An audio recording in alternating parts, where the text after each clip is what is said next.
Welcome, everyone. On behalf of our commissioners and our secretariat, I want to welcome you to the English report launch of the Global Commission on Evidence to Address Societal Challenges.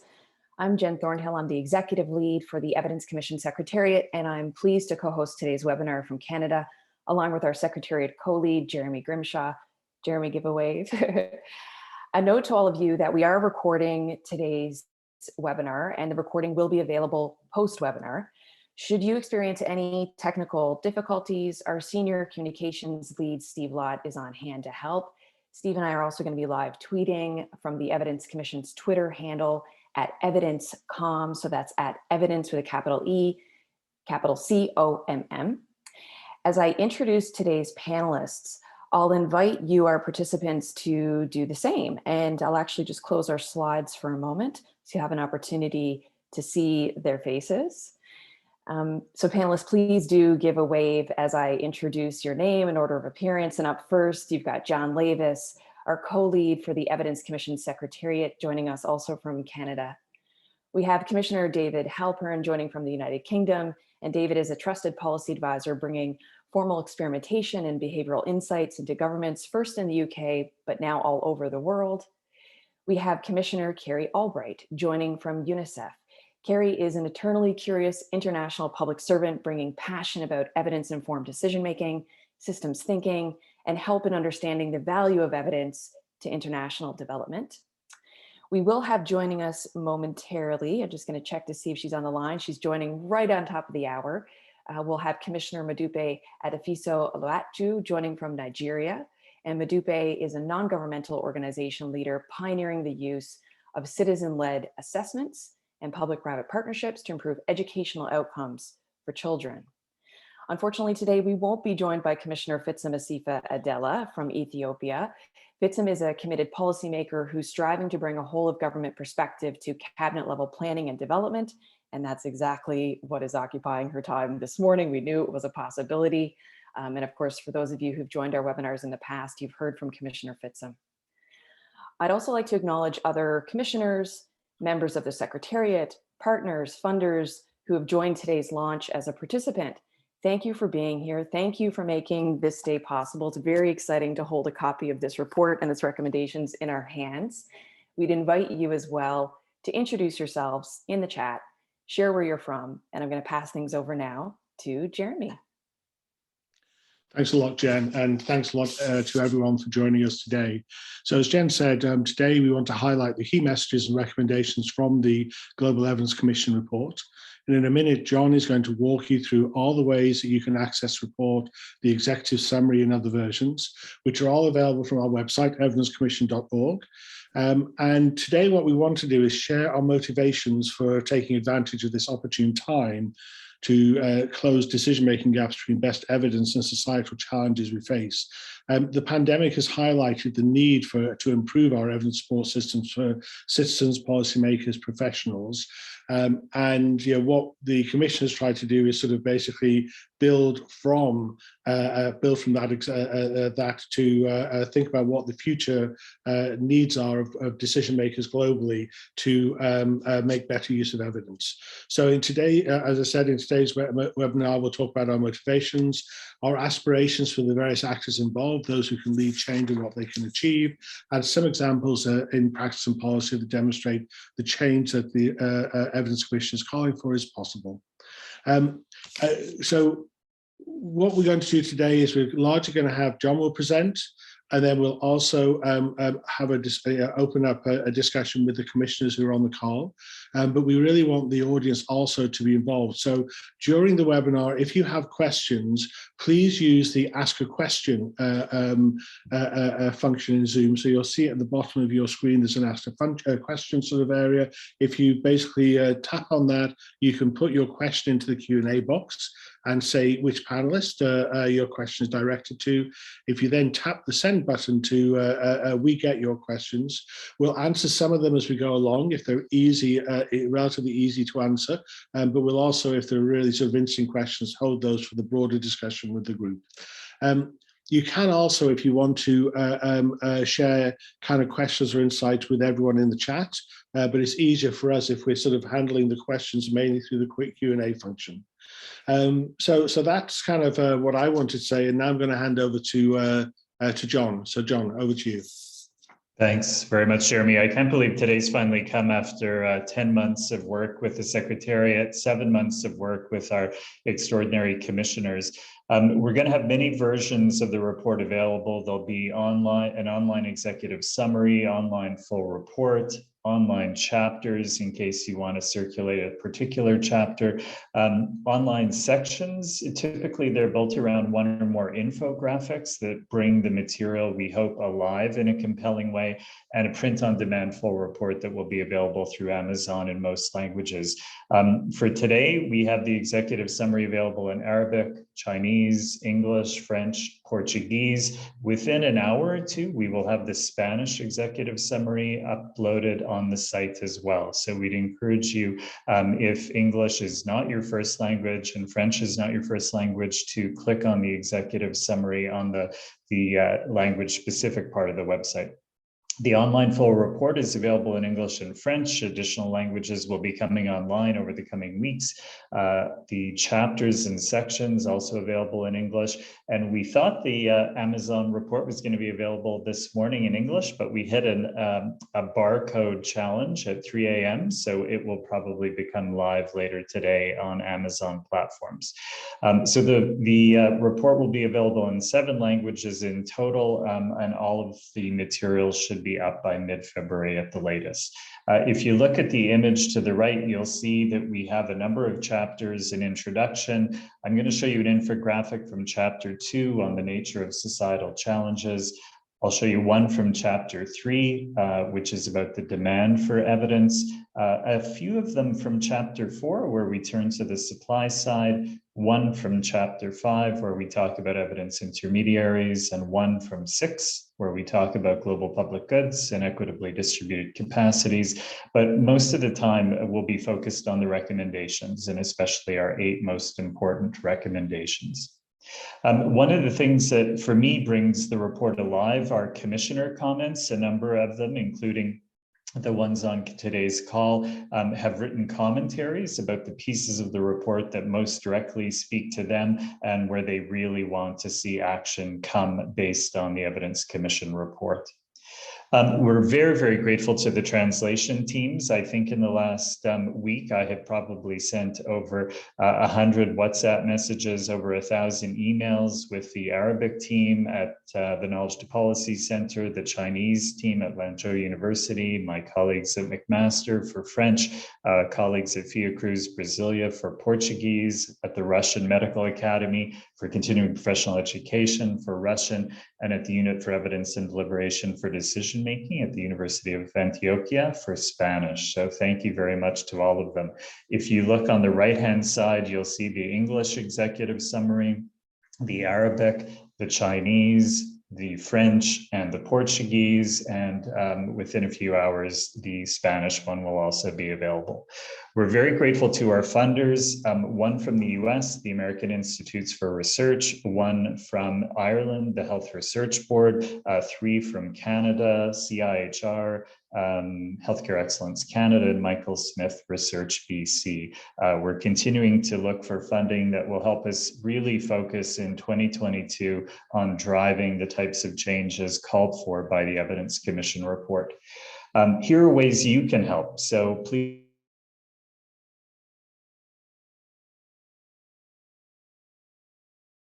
will have their own launches. Follow us on social media, share the content widely. Think about signing up for our newsletter, and please repurpose the updates in your own newsletters. Tell the story in your own country. Think about writing an op-ed. Action is going to happen when people realize what we need to be systematizing that's going well, where there are gaps that need to be filled. So tell those local stories in a way that presents the burning platform. Some of you may want to stimulate action in the academic community, so think about other publications. Write to people directly. We have written to the chief scientists at WHO to celebrate their superb evidence work and also encourage them to go farther and try to build out better evidence use across the UN system. And think about putting your hand up, contact us and say, I'd like to lead a particular piece of the recommendations in my sector with target audiences that I have experience with. We've been working with these 25 commissioners now since July. They bring powerfully complementary perspectives across an array of sustainable development goals and societal challenges. They cover all types of decision makers, government policymakers, organizational leaders, professionals and citizens. Gender balance, mix of ethno-racial balance, backgrounds. They come from all 6 world regions, 10 of the 12 most populous countries, and they speak the 6 most widely spoken languages. These are the commissioners. Today, you'll hear from David, Mo, and Kerry. As you heard, unfortunately, Fitsum was called to a meeting with the Prime Minister, so we won't have her with us this morning. This afternoon, our time, but tomorrow morning, Australia time, we'll have a separate launch with Andrew, Petra from Indonesia, and Maureen. So now I'll just quickly turn to a couple of the infographics. This is an example from chapter 2 where we focus on challenges. We look at them by level and sector, reason to label a challenge a problem worth paying attention to, and complexity of the underlying problem. In the top right, you'll see some front of mind issues like inequitable patterns of COVID-19 vaccination and climate change. An example of an infographic from chapter 3, the 4 types of decision makers and how each may approach decisions. So government policymakers, organizational leaders, professionals like doctors, engineers, police officers, social workers, and teachers, and citizens. We may call them patients, service users, voters, community leaders, but they too are decision makers and need to be supported with best evidence. Turning to chapter 4, an example of an infographic here is looking at the interplay between local and global evidence. Decision makers really need both local evidence, and we give 5 examples here: data analytics, modeling, evaluation, behavioral and implementation research, and qualitative insights, but they also need the best global evidence. So what have we learned from around the world, including how it varies by groups and contexts, and that we call evidence synthesis. They may also want recommendations that come in the form of technology assessments and guidelines. One of the amazing things about the COVID-19 evidence response has been the incredible amount of research and the incredible number of evidence syntheses that have been produced. But as this infographic shows, wildly unequal coverage, very few syntheses on economic and social responses, an incredible number of ones focused on clinical management, very uneven quality. So roughly 1 in every 4 evidence syntheses are low quality, roughly half are only medium quality. Those are the blue and gold in the bar charts, and a lot of them not updated. The difference between our database and our inventory is the inventory looks only at the best evidence syntheses.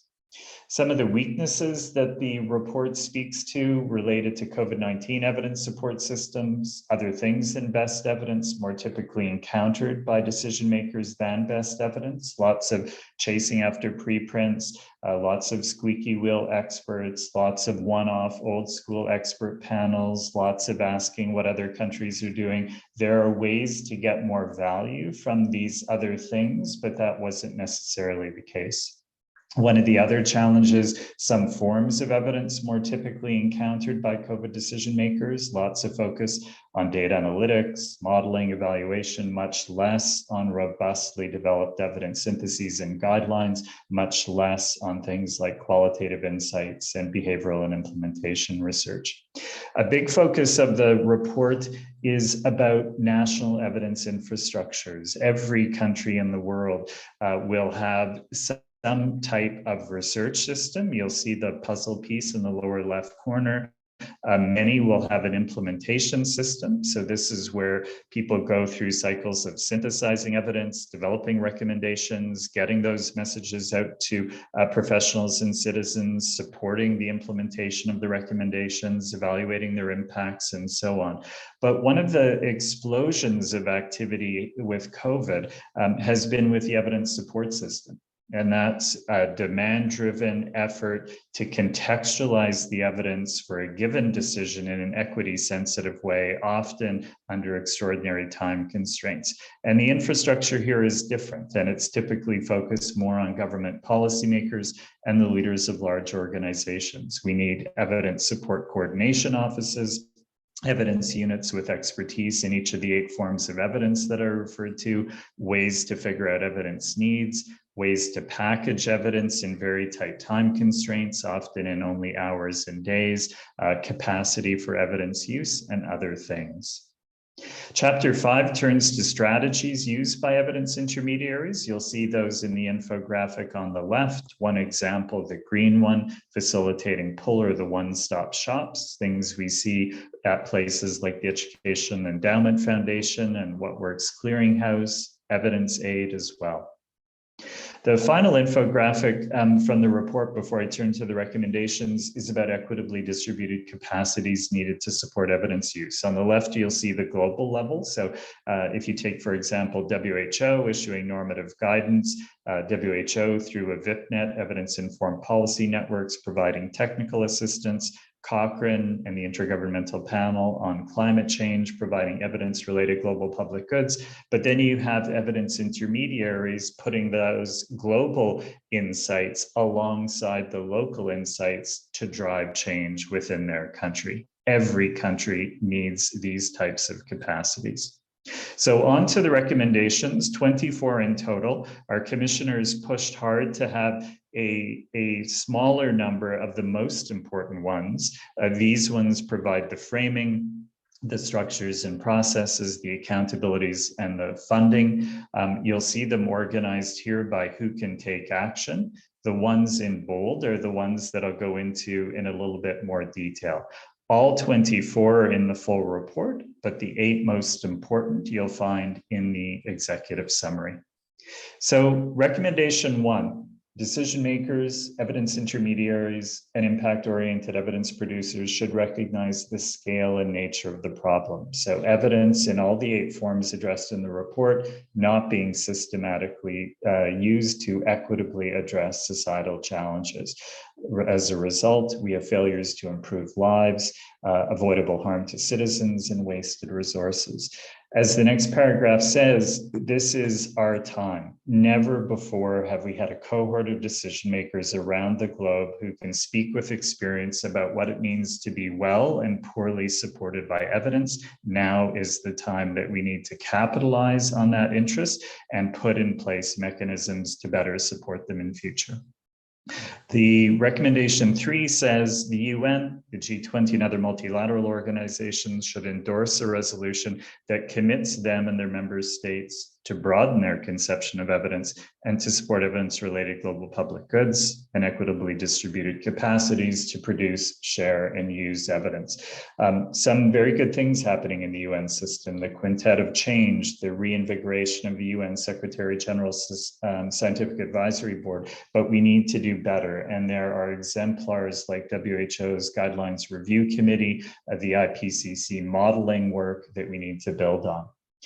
Recommendation 4, the World Bank should dedicate an upcoming World Development Report to providing the design of the global evidence architecture, including the required investments in evidence-related global public goods and in equitably distributed capacities. And we talk in a bit more detail about what form that can take. Recommendation 5 is the one that speaks to national and subnational evidence support systems. Every country, every state and province should review their existing evidence support system and their broader evidence infrastructure, fill the gaps, both internally and through partnerships, and report publicly on their process. And the rest of this recommendation goes into a bit more detail about what that would look like. The next recommendation, dear to the heart of our citizen commissioners, this one's focused on citizens. Citizens should consider making decisions about their and their families' well-being based on best evidence, spending their money on products and services that are backed by best evidence, volunteering their time and donating money to initiatives that use best evidence to make decisions about what they do and how they do it, and supporting politicians who commit to using best evidence to address societal challenges and who commit to supporting the use of evidence in everyday life. And again, a bit more detail goes along with this recommendation. Dedicated evidence intermediaries, this is recommendation 14, should step forward to fill the gaps left by government, provide continuity if staff turnover in government is frequent, and leverage strong connections to global networks. And we have a superb evidence intermediary here in Kerry OBrien from UNICEF, and you can read more about this recommendation.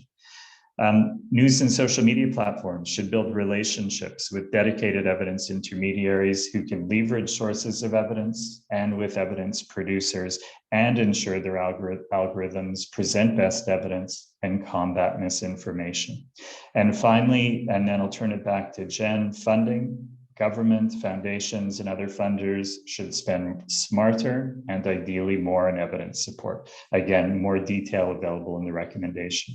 So take a look at the 8 most important ones. They're in the executive summary, 24 in total. Each starts with a headline and then tells a bit of a story. And we'd encourage you to think about how you can drive the types of changes that we call for here. So Jen, I'll turn it back to you. Fantastic. Thanks so much, John. And thanks everyone who's engaging with us on Twitter as well. We've shared the top 8 recommendations, links to the report, and we're very much appreciating your sharing and disseminating the report.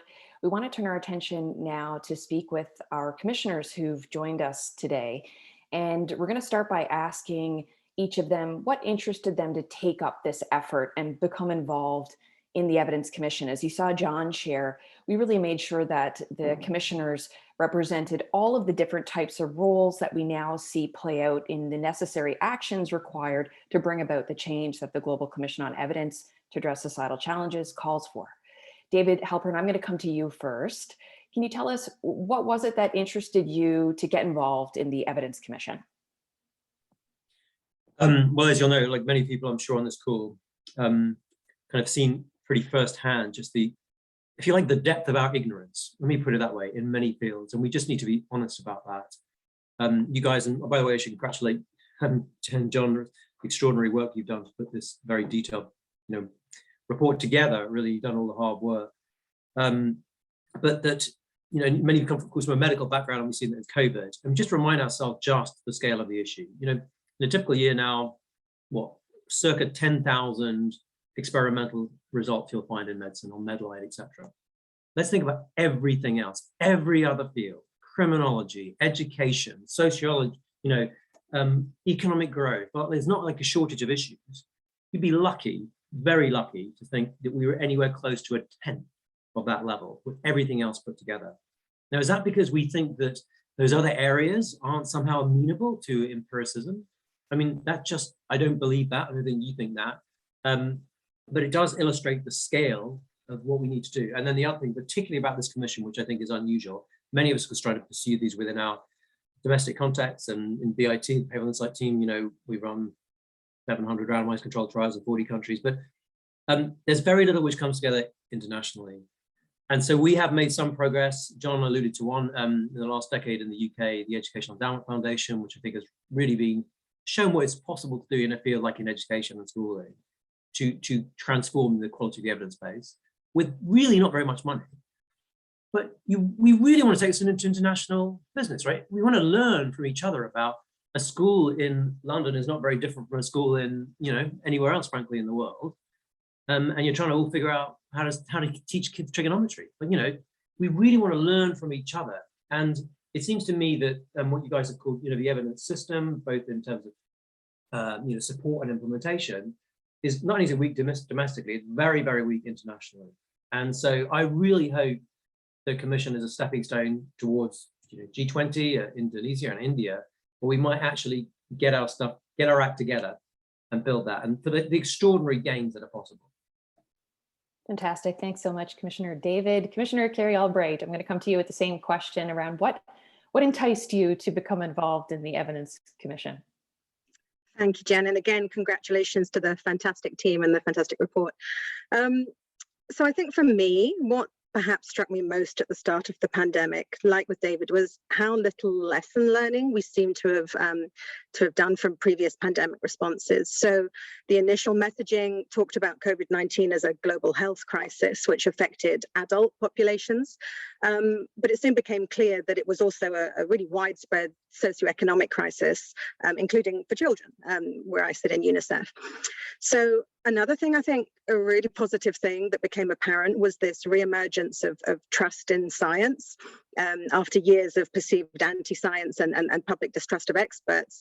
But at the same time, coupled with this proliferation of mis and disinformation that John already talked about. So I think this was a wake-up call for evidence producers too. You know, if evidence was to be relevant to government decision-making in real time, we needed to think through how we could shorten traditional research timeframes to produce either new evidence or to synthesize existing evidence as quickly as possible without sacrificing scientific quality, but also bringing in new voices such as citizens into the process. So for me, a chance to be able to sit down with a bunch of really smart people from different backgrounds all over the world in order to think both how as a global community we could be better prepared for the next global pandemic, but also to identify lessons about evidence policy practice processes that could be applicable to broader societal challenges was just one, quite frankly, that was too good to pass up. Fantastic. And like you, we're going to miss those monthly meetings. They were just fantastic conversations to get us to this point. And really, as John has said, you know, the work is just beginning. If we can, it's hard for us to believe that right now with the amount of work that the Commission has pumped out, but the real work, the action is just beginning. Madupe has joined us and joined us early on. Sorry, I missed you giving a wave early in the conversation, Madupe, but thank you so much for being here. We appreciate it. The same question to you. What was it that interested you to take part in the Global Commission on Evidence to address societal challenges? Thank you, Jen, and it would be remiss of me not to again commend you and your leadership, that of John's and Jeremy's, this excellent process and the wonderful product at the end of the day. And of course, congratulations to all the other commissioners as well. So I think, first of all, it's important to say whom I represent. And so I'm representing, yes, you know, the country of Nigeria, but, you know, the Learn Nigeria Citizen Led Assessment Program, but it's more of the broader network of the People's Action for Learning Network that I represent. And this is a network of 14 countries, all working in the Global South, representing 3 continents, Africa, Asia, and South America.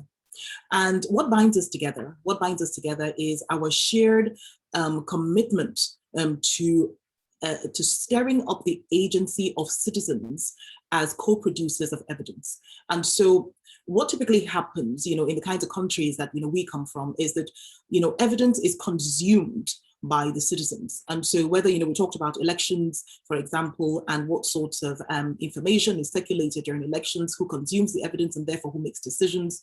At the, you know, within the educational sector, people are making decisions as well, are consuming information that is not necessarily good evidence.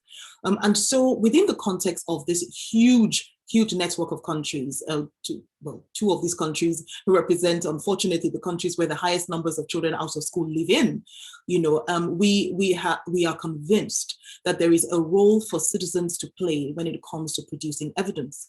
And we have demonstrated this in all of the 14 countries that are within the PAL network.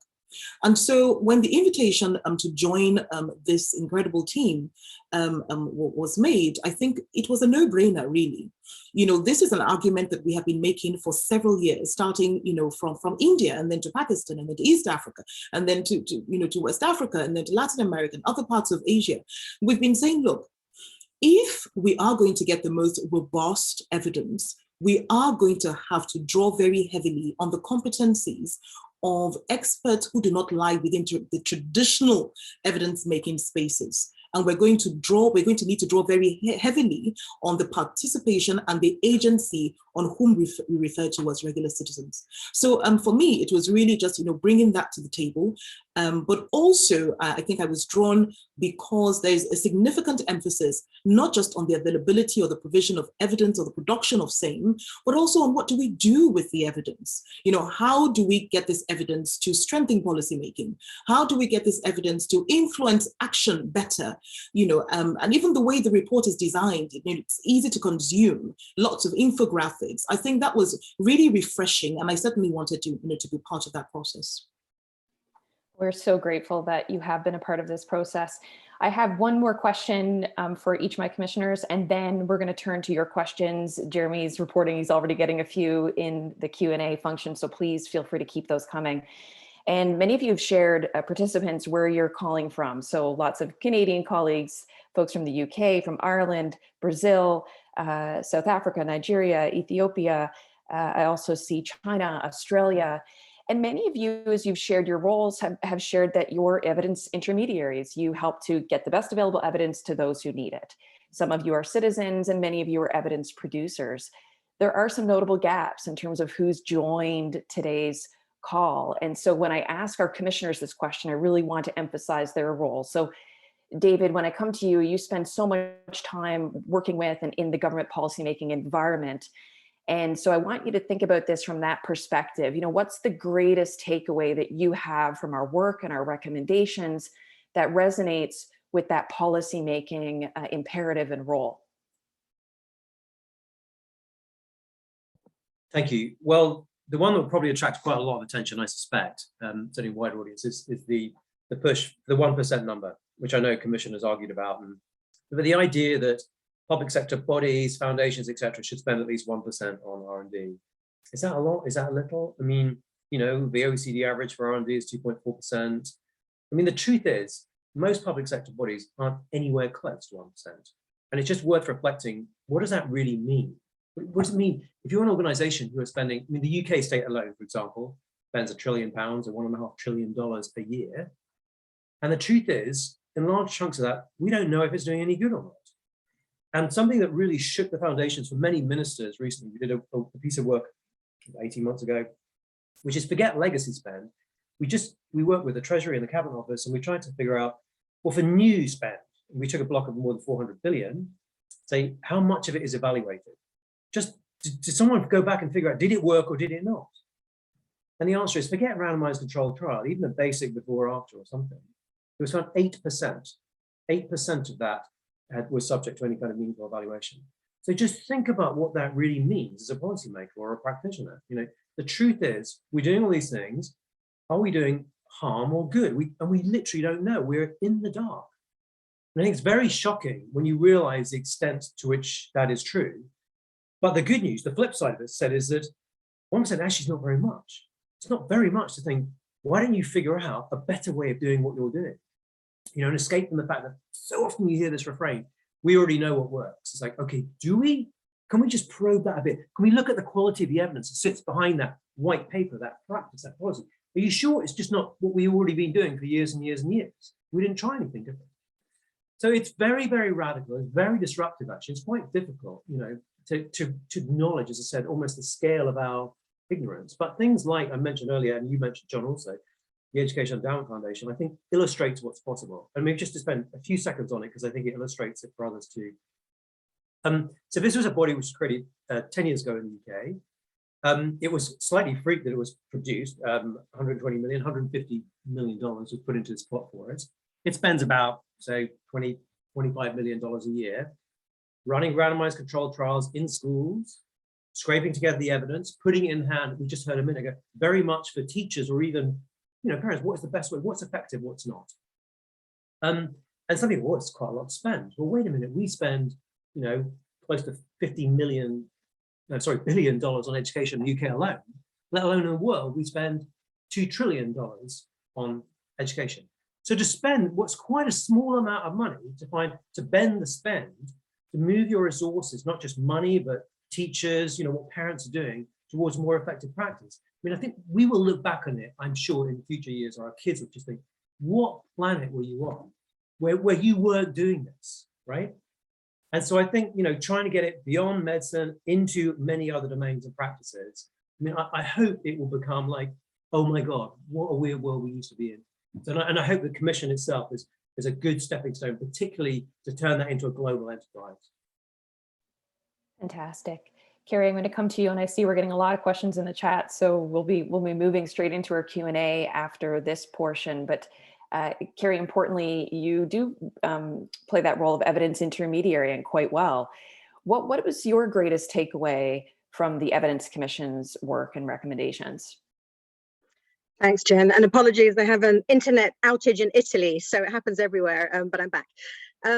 So of course, you asked me to speak as an evidence intermediary, but where I sit at UNICEF in Innocenti, we also play a role of evidence producers, and UNICEF and UN agencies more broadly also have roles in helping to establish multilateral lateral agreements or policies, etc. So I think for me, there's a really clear need to make much better use of science and evidence across the UN system. We've been using the metaphor of a global evidence ecosystem for some time, but I think what struck me most about this report is that you guys have done such a great job, both in providing in-depth analysis, but also combined with really super practical advice on how to make this a reality. So, COVID-19 showed, just like an environmental ecosystem, how interconnected we are. And I think we need to become much better at thinking holistically, at thinking long-term, thinking sustainably, working in a multidisciplinary way across health, natural, political, and social sciences. We need to become much better at working cross-sectorally and looking at complexity, complex system issues, including the synergies and the trade-offs between those individual parts of the broader ecosystem. So health systems, education systems, child protection systems, social policy systems, all of those. We need to become much better at bringing together a variety of voices and different sources of evidence to address societal challenges, not only evidence generators from different disciplines, but also co-creating those solutions with governments, with practitioners, with citizens and other users. And I think this includes being far more deliberately analytical about the context for evidence use, looking more explicitly at issues such as politics or power or capacities or bottlenecks as the norm through mechanisms such as implementation science or adaptive programming. And finally, I think we really need to better institutionalize, incentivize and fund the concept of evidence intermediaries, people who are able to speak the language of different constituencies, who are able to objectively synthesize existing evidence and to be a trusted broker of quality evidence and information between those different stakeholders. And we need to do all this so that we don't duplicate efforts, we don't fail to document or apply our lessons and knowledge, and we actually learn how to adapt our approaches as we go along. Thank you, Kerry. Commissioner Madupe, same question for you. What has been your greatest takeaway when you consider the various hats you wear, one of which is as a non-governmental organizational leader? What do you take away from this work that we've collectively put together? Well, thank you very much, Jen. I think that the word you use is very important. And I'll start from there, collective. I think in the first instance, for me, the commitment to inclusion in this process has been absolutely heartwarming. And that's inclusion, not just in terms of regional inclusion, but also in terms of sectoral inclusion as well. And the bringing together of such a broad range of commissioners to weigh in, to create an extremely holistic, what I would refer to as an extremely holistic output. I think I'm taking lessons, from there as well. But also, I think it's recommendation 5 that really speaks to me. And when we talk about, national and subnational governments, needing to review their existing, evidence support systems, and also the broader, infrastructure, around evidence, and so that it's more inclusive of the non-traditional producers of evidence. I think that this is this needs to serve as a wake-up call to a lot of governments, particularly I can speak for the Global South, to rethink how evidence comes to the table, but also to contextualize evidence as well, from an equity lens, in a sensitive way, in a way that is gender sensitive, in a way that is equitable, in a way that considers, citizens and other persons, within the general ecosystem who are not quite as privileged as others. And just being able to nuance, evidence in a way that is applicable to national and subnational contexts. I think for me, that's really very striking. Thank you so much. As all of you were talking, I just wanted to be able to say there's a section for that. We have a section that looks at equity, for example. So in future, we need an animated version of this that we can point people to the resources as you're speaking. It's just brilliant. Jeremy, we're going to come to you because I know we've got a stockpile of questions to get through. Sure. What I'm going to do is sort of, I'll ask a question and then maybe direct it to one or two commissioners. And then if there's additional comments, but just to try and get through, because we've got at least 7 things in the chat box at the moment, all of which are really thoughtful questions. The other thing I'd ask is, I'll say who asked the question. It'd be great if you could actually just in the chat box, tell us who you are and where you're from. So the first question is from Stefan Peterson. And he asks, can we conceive an accountability mechanism for evidence use and implementation? For example, we have climate policy councils to follow up climate ambitions and commitments. And I wonder about going to Kerry first, and then the report isn't silent on this. So John, I'll come back to you about what the report says about follow-up. And we'll then see if there's other questions, but David and Mo, there's other questions I'd really like to ask you. So Kerry, what do you think? Can you respond to Stefan's question?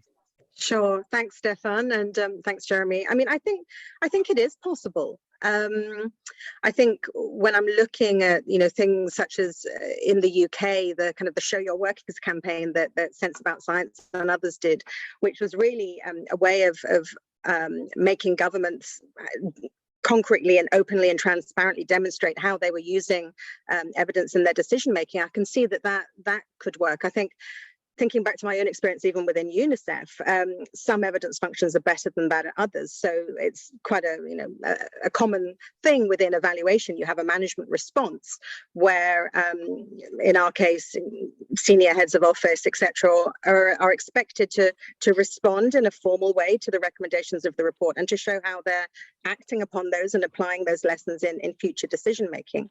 So I think there are mechanisms that we can explore better.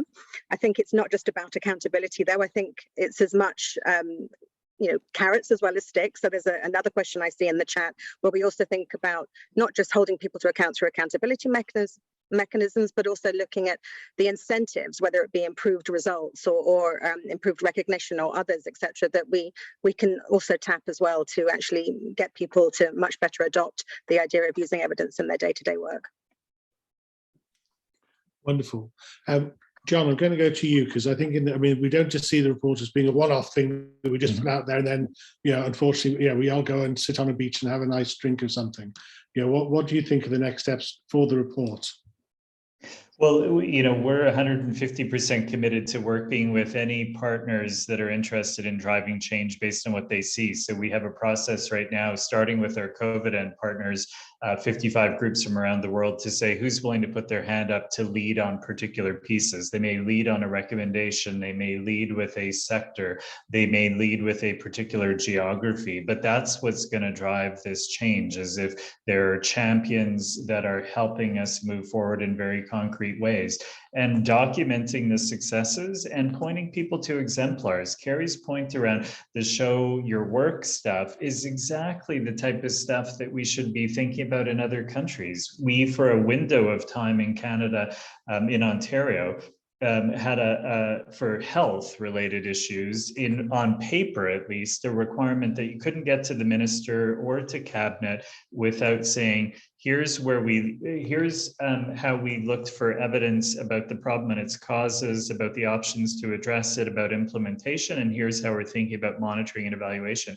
Super simple form, 1 page, but it required people to show their work so that you had a sense of whether people had done some due diligence. So I think we need to get groups willing to champion particular aspects of this, share the successes, share the exemplars, and really try to encourage the widespread systematization of what's working and the addressing of the gaps.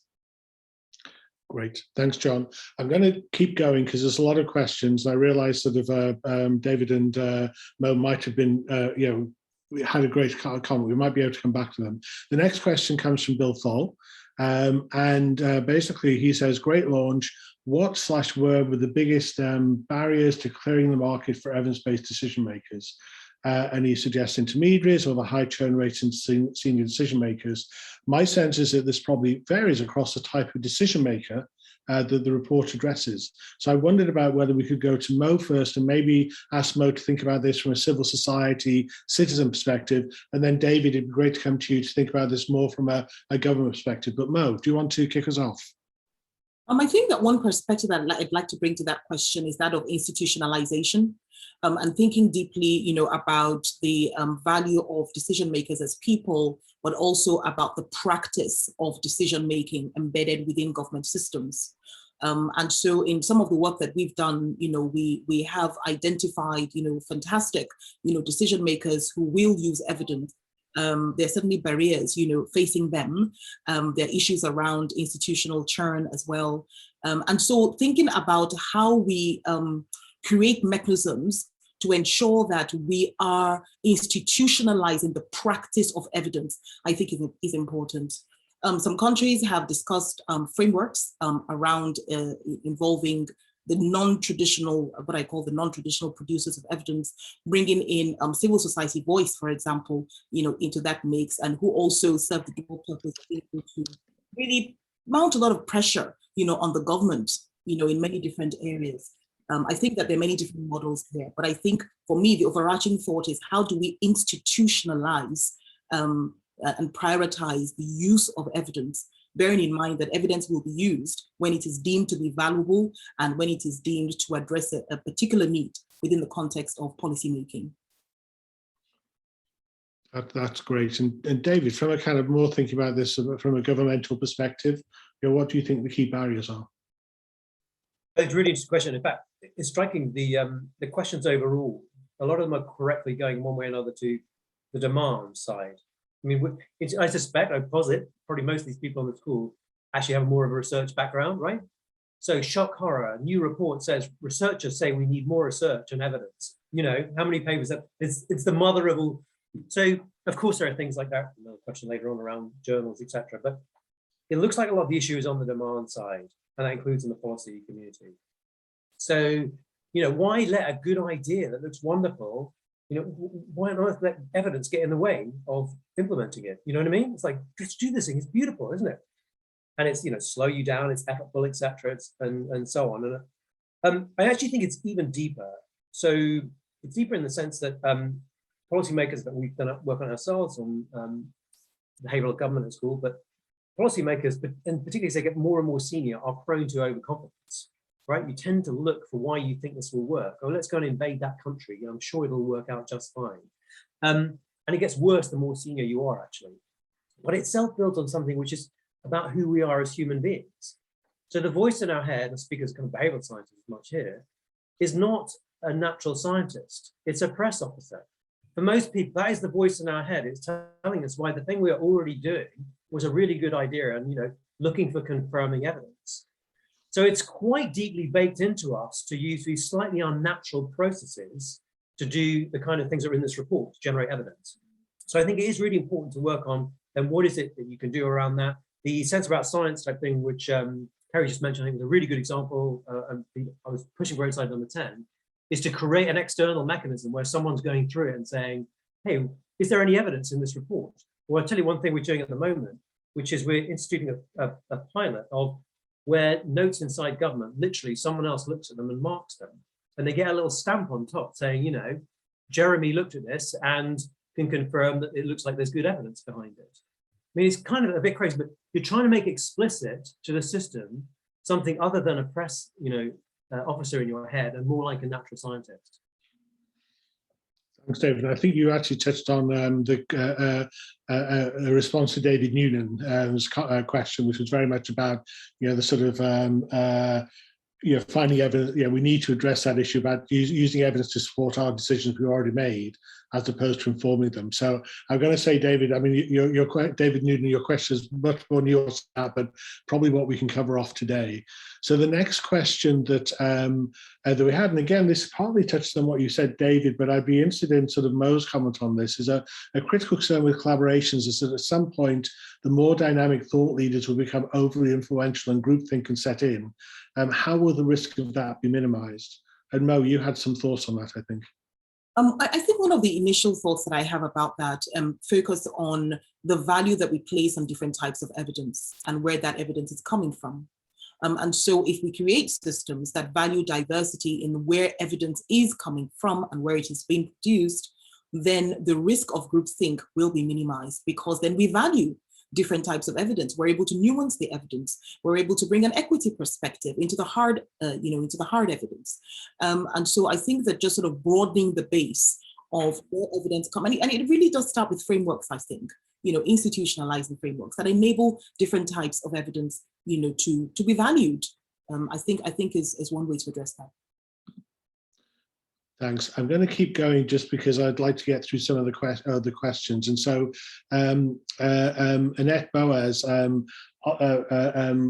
a question, which I think it'd be good to maybe ask Kerry and David to respond to, but she would be interested to hear more reflections on what's needed to build the international science system that David mentioned. So I was seeing this about the kind of global coordination cooperation within the evidence space. And Kerry, I don't know if you want to go first, and then David, I'll come to you. So Kerry.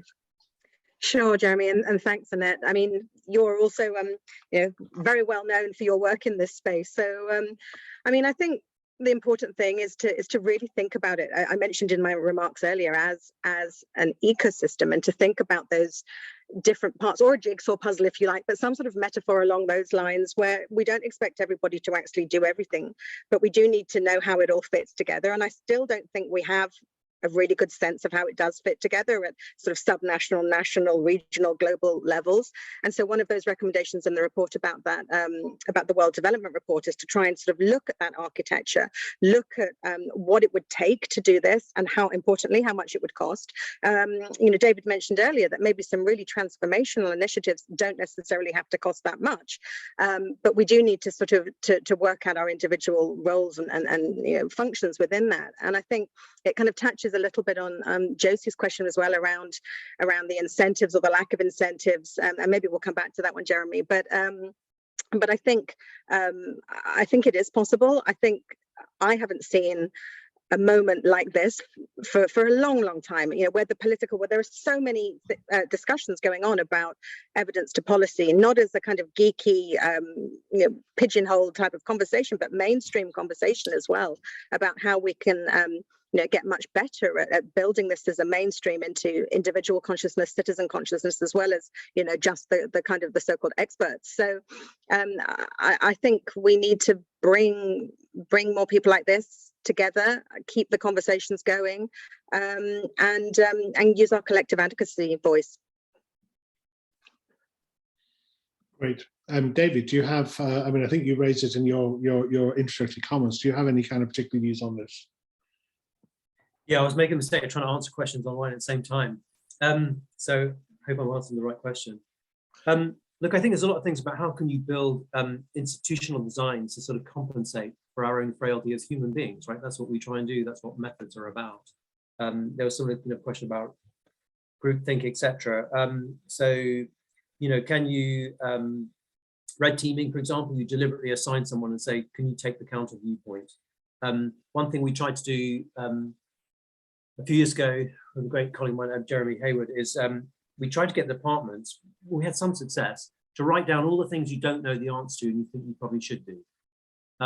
Now, understandably, they weren't called that when they came out, because that was going to be too embarrassing. And instead they got called areas of research interest. But getting departments to say, what do you not know the answer to encourage the wider community to step into it. So, trying to build these reinforcing mechanisms that help us be, if you read Stephen Pinker's me, but more rational, as opposed to live in a world of mythology, which frankly, we're quite happy to do a lot of the time. Great. What I would say is there's a very rich conversation happening in the chat box, so people should try and keep an eye on that. One of the other issues before we move on move on from this question that the report mentions is the idea of some infrastructure as global goods. Global public goods that will actually support the whole enterprise. So often when we are talking about, say, country systems or multilateral systems, but there's some kind of key infrastructures that are often sort of under-resourced and under-supported, like Prospero for registering systematic reviews, and even Cochrane and Campbell are very, very fragile. And I think we also need to think about as a globe, how do we actually sort of basically support those? Because often what the hope is that sort of someone else will cover them off. And so for Cochrane, the UK has really covered off the bulk of costs for the last 20 odd years. And those are real issues we need to come forward. So I'm editorializing and I'm going to go into another question. Mohammed Al-Qadi, who's from Hamilton and Canada, so suffering horrendously cold weather at this point in time, said, great work. He directed a question to John, but I think it'd also be good to sort of ask Mo to think about this, which is what could be the key initial preparatory steps at a national level to build or strengthen a national level support system, especially in LMIC. So what I might do, Mo, is go to you, and if you can be kind of relatively short, then John, and then with apologies to the other questioners, we'll have to wrap up. But Mo, you're up. So I think I have to say that the point that David made, I think, is probably an excellent one, around just getting people to answer that question, what do we mean? But I think it's really about, starting from honesty, brutal honesty at a policy level, and identifying where there are gaps in our ability to understand the issues and to produce solutions. And so setting up that sort of architecture in a way that is as honest and as transparent, as possible, certainly is one way. And then obviously I'm going to keep harping on and on about, the importance of participatory approaches, and scanning the ecosystem and asking whose voice needs to be here and including that voice in that system. I think is really important to do. And we've begun to see some really good practice of this happening. And I think that, the more that it's scaled and replicated, the better it will be for us. Great. And John? My temptation is to start, at the country or subnational level with a quick audit, and it can be done, in a couple of days. But do you have an evidence coordination office in government? Do you have behavioral insight units and others, or partnerships with them? Do you have an evidence use checklist? Do you have a handbook? Are all these building blocks in place? And let's celebrate the pieces that are in place, and let's systematize them even more and roll them out more systematically, and let's fill the gaps. And filling the gaps can be done in-house, it can be done with partnerships with people outside, but most importantly also people need to be building these connections to the global evidence architecture. We don't need 800 reviews on the same topic when one can be done globally that answers the question, what do we know for different groups in different contexts? So my advice, Mohammed, is start with quick and clean enough audits to document what's already there that can be built on, and figure out how to address the gaps domestically and through partnerships with global entities. And we're going to be working with WHO and others to try to put in place a simple tool that would allow people to do that and start to pilot test that. That's great, John. And so, unfortunately, there's another question from Josie, and we've talked about that a little bit, but I don't think we've directly addressed it, which was about aligning incentives. And there's a number of the recommendations in the report that speak to this kind of directly, Josie. One for sort of thinking about academic sort of institutions and sort of trying to make promotion and based on things other than sort of relatively easy but meaningless metrics, but also that government should incentivize open science, etc. So there's quite a lot in the report that hopefully addresses your comment, but it'd be great if you could maybe look at the report, and if you want to follow up, we'd love to hear from you. I'm now going to hand over to Jen. Thanks a lot for everyone's great questions. Great, and I want to leave you with this thought that we can't let this moment pass. COVID-19 has afforded us foresight and hindsight. We've seen now what best evidence can do, and we've seen what poor evidence can undo. So these are all of the ways in which you can get involved and interact and share and really headline this work, make it your own. So keep the conversation going, as Commissioner Kerry had recommended. Join our upcoming launch events, make your voice heard, join through social, blast your channels through your newsletters. Headline a recommendation, as I mentioned, this Valentine's, make evidence your focus, your love for evidence. I do want to thank our panelists, our commissioners, our secretariat team, partners and funders. The report is live, the recommendations are live, but the real work begins now. So again, take this reminder of ways that you can get involved in this invitation to participate in the recommendations of the Global Commission on Evidence to Address Societal Challenges. If we didn't get to your question today, we will. You can also contact us at evidencecommission@mcmaster.ca. That adjourns today's, It's okay, Jen. Maureen Smith is just reminding, if anyone wants to go watch the rerun, we're going to repeat this in 8 hours for colleagues largely in Australia and the Pacific region. Yes, exactly. We're doing this all over again for Australian, Indonesian, and other folks from around the globe. So do join us. This will be available as a recording as well. So share with your colleagues.